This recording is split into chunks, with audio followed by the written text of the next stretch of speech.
Buenas tardes. Mi nombre es Ernesto Huipno Bracheva, estudiante egresado de la licenciatura en Ciencia de Materiales Sustentables de la Escuela Nacional de Estudios Superiores Unidad Morelia del UNAM. Y actualmente estoy haciendo el posgrado en, en el Instituto de Investigaciones en Materiales Unidad Morelia del UNAM. Y junto con mi asesor de tesis, el doctor Horacio Navarro Chávez, hicimos el siguiente trabajo que yo presentaré titulado Función de onda en sistemas cuasi periódicos. Empezaremos por recordar una clasificación de la materia. La materia tal cual se puede clasificar de muchas maneras. Una particular que es de nuestro interés ahorita es en función del ordenamiento de los átomos. Entonces, debido a este ordenamiento, a esta clasificación, podemos tener tres grandes grupos en donde podemos separar la materia. Puede ser la materia cristalina, la materia amorfa y la materia cuasicristalina. La materia cristalina y amorfa se ha conocido por mucho tiempo e incluso en muchos libros de texto se considera todavía como las únicas fases, bueno, las únicas dos clasificaciones de la materia sólida existentes. Sin embargo, en los 80s hubo un descubrimiento de una fase que se le llama aluminio manganeso y icosaedral, en donde se presenta simetría rotacional de orden 5. ¿Esto porque es importante? Recordemos que los cristales tienen dos características que, que los distinguen. Una, que tienen distintos tipos de simetría rotacional. Esto es, la simetría rotacional de orden 1, que es decir, girar, tener una transformación que consiste en un giro de 360 grados y todo se queda igual. Simetría rotacional de orden 2, que es girar 180 grados y todo se queda completamente igual.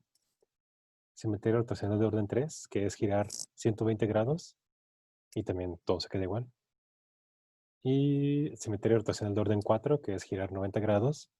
Y simetría rotacional de orden 6, que es girar 60 grados.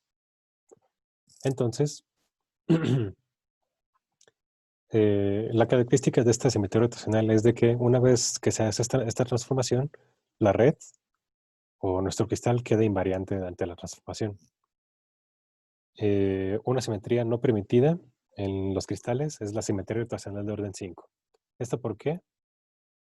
Porque si queremos llenar el espacio en dos dimensiones de pentágonos, veremos que van a quedar huecos y que simplemente las piezas se van a superponer entre ellas.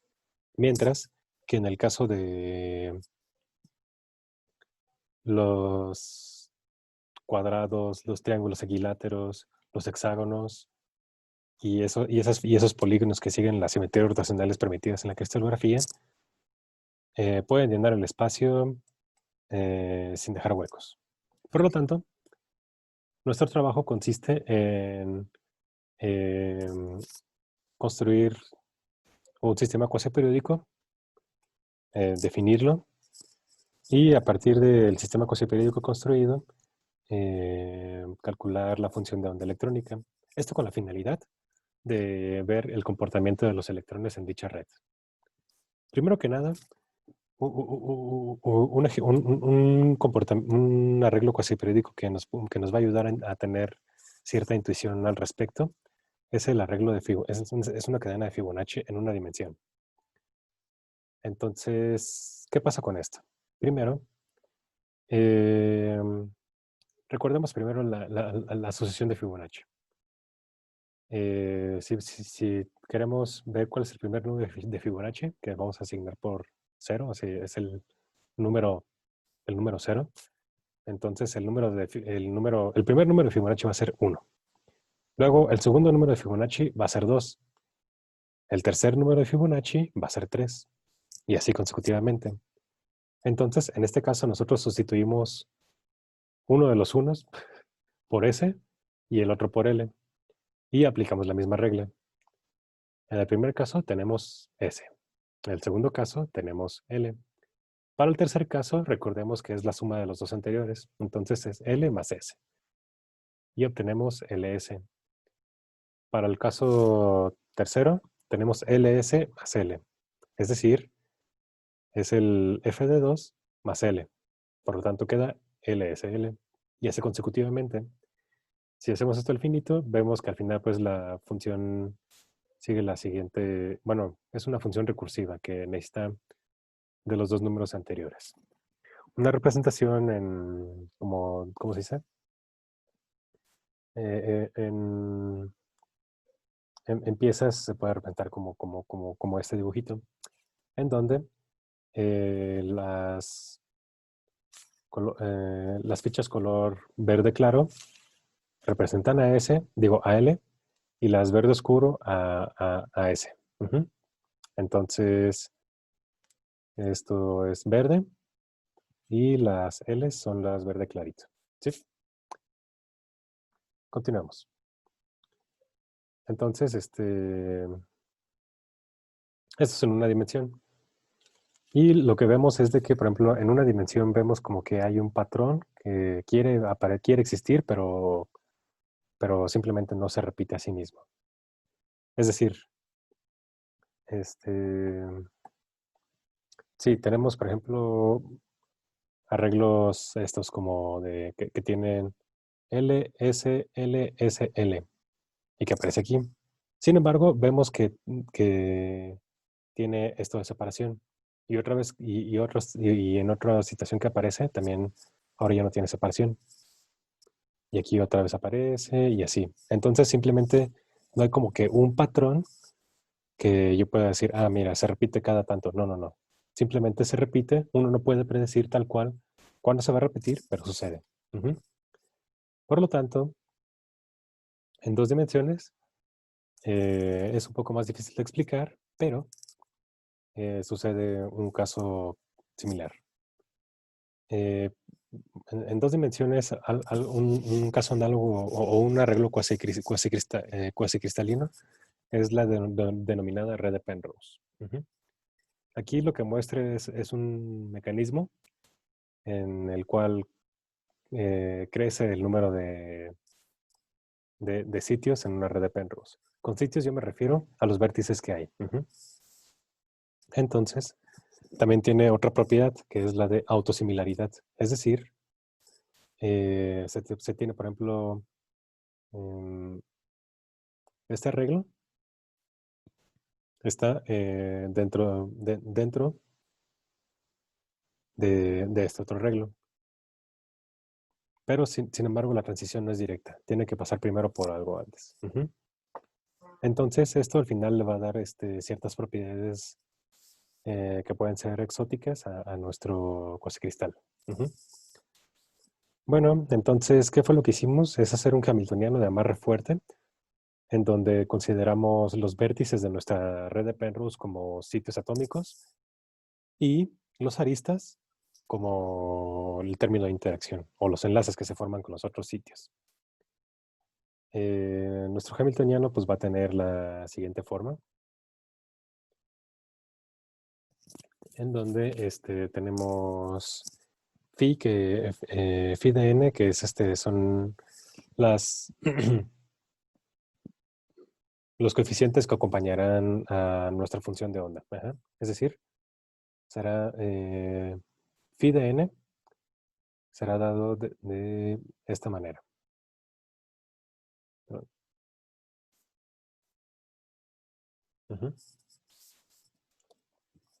En donde el ket i es una base atómica, es decir, y me va a decir en qué átomo yo estoy dentro de mi red.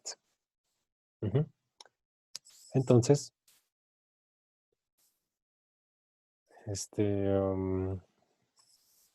una vez teniendo el hamiltoniano, en donde consideramos que la energía de sitio es igual a 0, diagonalizamos y calculamos los eigenvalores y eigenvectores.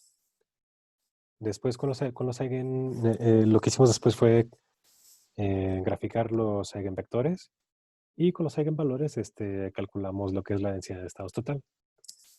¿Esto para qué? Pues nos ayudará a determinar un poco como la estructura, la estructura electrónica de nuestro cuasicristal. Y lo que tenemos son, pues, estas cosas. Primero que nada, vamos a discutir lo que es la densidad total. Se ve que, por ejemplo, en el estado base, que es aquí en un poco menos de menos 4, aquí, eh, se ve que hay un número, pues, más o menos como constante de estados. Es decir, la densidad de estados local, digo total, nos dice cuántos estados hay en función de la energía. Entonces vemos que pues no hay mucho cambio.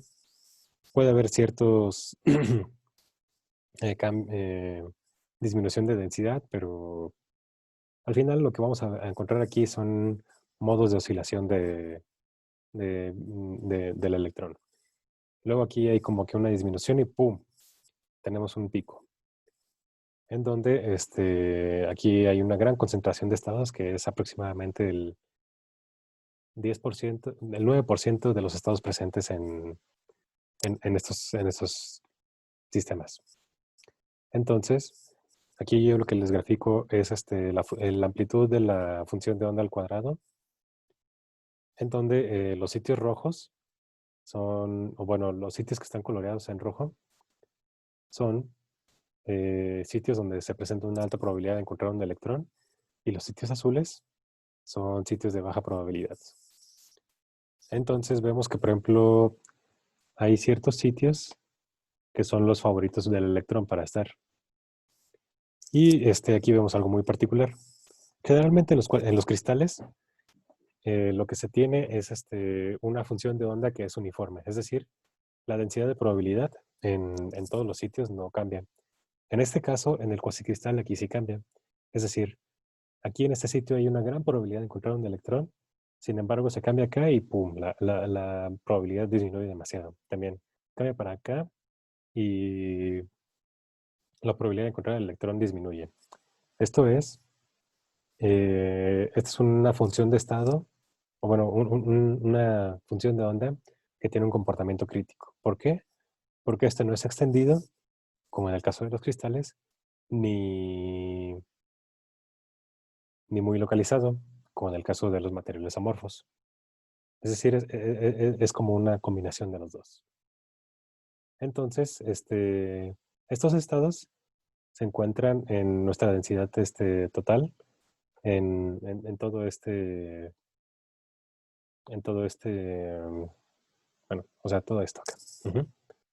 Todos estos estados son de este estilo, en donde la función de onda tiene un comportamiento crítico.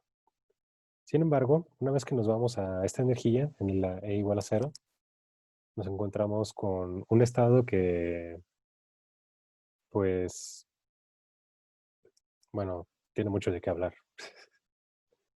Eh, este estado se llama estado frustrado, ya que pues es un estado que simplemente se encuentra localizado cerca de E igual a 0. De hecho, aquí se puede ver a esta disminución de estados que hay aquí. Se le llama una pseudo brecha de energía. Es decir, es como que un salto que tiene que dar el electrón energéticamente hablando, para poder llegar a este estado frustrado.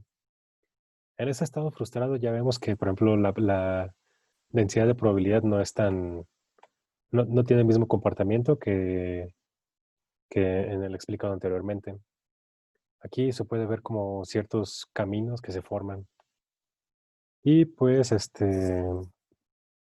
al final es de interés esto porque se ve experimentalmente que en las aleaciones cuasicristalinas en general son muy buenos aislantes. Sin embargo, al aumentar la temperatura, se ve que la conductividad empieza a aumentar. Sin embargo, uno podría decir, bueno, ¿cómo se dice? Este comportamiento lo tienen los materiales amorfos. Sin embargo, mm, los materiales amorfos cuando la temperatura es muy cercana a cero, tienen conductividad nula. Los metales, que son materiales cristalinos, tienen conductividad finita.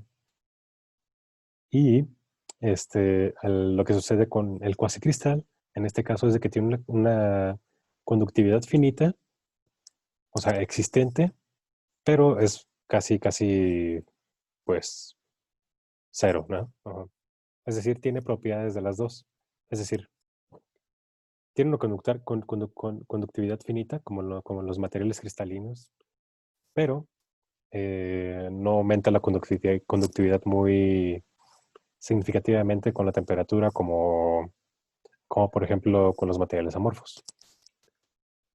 Entonces, pues como conclusión, simplemente estudiando la función de onda uno puede empezar a ver o entender cómo se comportan los electrones en este tipo de moléculas o en este tipo de arreglos cuasi cristalinos.